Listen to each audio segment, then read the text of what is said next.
dahil nga po walang pasok ang aking dalawang chikiting, kami naman po ng aking mister ang papasok sa aming trabaho. At syempre, bago nga po pala kami umalis, chinek niya na nga po muna ang gagamitin naming motor. At dahil nga po pala napansin niya na flat ang unahan, ayan, kumuha nga po pala agad siya ng bomba at agad niya na nga rin po itong binumbahan. After niya na nga po palang bombahan ay umalis na nga po agad kami at ayan, siya na nga rin po pala ang pinagbukas ko ng gate dahil tinatamad nga po pala akong bumaba sa motor. At dahil medyo mabilis nga po pala ang pangyayari, nandito na nga po pala kami sa aming dinaraanan na shortcut. Eto nga po kami mga padabs at iyan, nakaangkas nga po pala ako sa motor. Siya na nga rin po pala ang nag-drive dahil tinatamad po talaga akong magmaneho ngayon. At dahil nga po siya ang nagda-drive at ako nga lang po ang nakaangkas, syempre takbong pogi lang po ang ginagawa niya.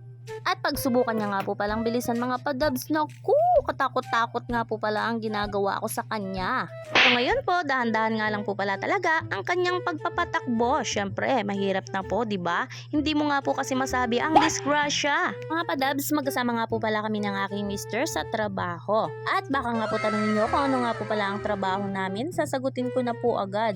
Caretaker po kami sa isang bahay. Pero hindi ko na po sasabihin kung sino po ang boss namin at hindi ko na rin po sasabihin kung magkano po ang sahod namin.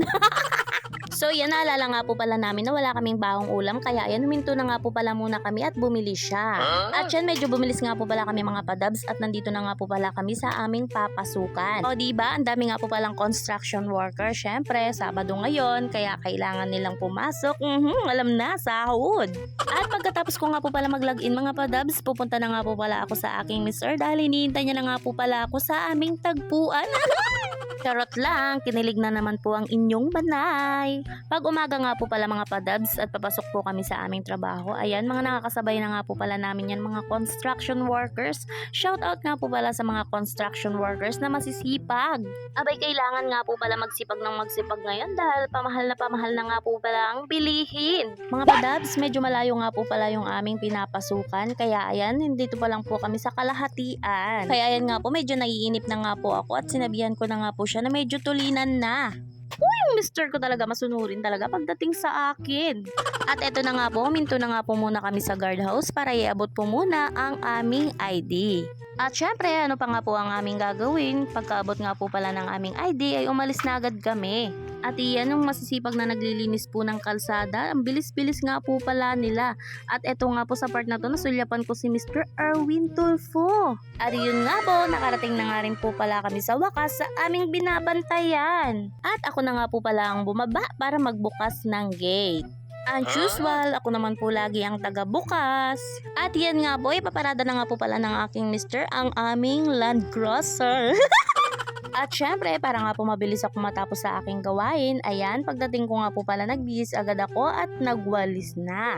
Mga padabs, nalulula nga po pala ako kapag dito po ako nagwawalis at ayan, papakita ko nga po pala sa inyo, medyo mataas po kasi siya. At dahil medyo kang karot nga po kumilos ang inyong manay, ayan, mabilis na nga po pala akong natapos sa paglinis. Dahil 7 kwarto nga po pala ang aking lilinisan, kaya ayan, nagmabilis na po talaga ako pero malinis naman po ang aking gawa. At dahil natapos na nga po pala ako dito, pupunta na nga po pala ako sa kanilang guest room. At iyan, nakikipagkarera nga po pala ang aking mister sa pagtrabaho, kaya ayan, mabilis niya na nga rin po palang natapos ang kanyang pagwawalis dito sa swimming pool. Habang papunta nga po pala ako sa guest room, nasulyapan ko nga po pala siya sa masters na nagwawalis. At ayun nga po siya mga padabs. Boom! Charot lang po.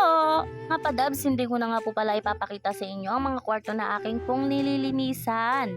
At dahil natapos ko na nga po pala linisan ng ibang kwarto, pababa na nga po pala ako sa kanilang boys room at girls room. At hindi ko na nga po pala pinakita sa inyo ang aking paglilinis. Ipapakita ko naman po sa inyo ang akin na pong nalinisan. At ngayon po mga padabs, pupunta na nga po pala ako sa ibang kwarto. Hindi ko na nga po pala ipapakita sa inyo, kaya hanggang dito na lang po.